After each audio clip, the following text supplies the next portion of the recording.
So yesterday I introduced you to spina bifida generally and talked to you about the continuum, talked about what it is, talked about some statistics, gave you a link through to some more information on the Shine webpage.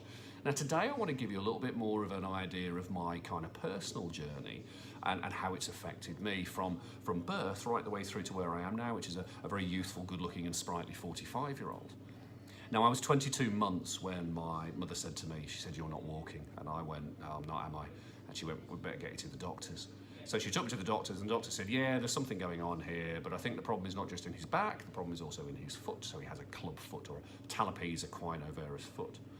Now I went during my childhood through various bits of surgery, some to the back to plug bits and pieces back in, some to my foot to actually correct the position of the foot because I had an issue where talipes, normally what they do with talipes is they do something called poncetti where it's serial casting, but unfortunately that didn't work.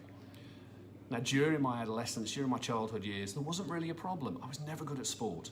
I couldn't really keep up with the other kids, but it didn't cause me any issues until I got to 20 years old. And I was at a car show in Paris and I went for a long walk.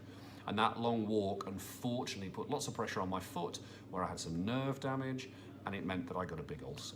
And it was from that point onwards that I had treatment with a nurse and a podiatrist to heal that first ulceration. And that was my first ever contact with a podiatrist, which is probably why I've become a podiatrist now. I also had a second ulceration 8 years later when I was 28, which was a bit worse, and it corresponded with the time I was working with A&E, and once again, my podiatry friends, they sorted it out for me and they kept me absolutely mobile. Now from that point on, I've had a couple of minor ulcerations on my feet, and they've been dealt with really, really well. But at 45, the kind of problems that I'm left with are, in no particular order, back pain. I see a chiropractor regularly just to keep on top of my back pain and keep me mobile. I get some foot pain. And I have to say at times, there's certain times that's worse than others. I have to be very aware of my footwear. It can be a little bit uncomfortable. And I also have to make sure that I keep on top of the bits of hard skin that I get with my feet as well because of the change in foot shape and position. And what I'll do later in the week is I will actually give you, I'll give you some pictures. I'll get a picture of my scar out on my back and I'll get a picture of my foot and I'll show you the kind of things that I have going on. Now my journey with spina bifida and the problems I have with spina bifida are very unique to me, but I'm certain that there are other people out there with spina bifida who have very, very similar problems as well.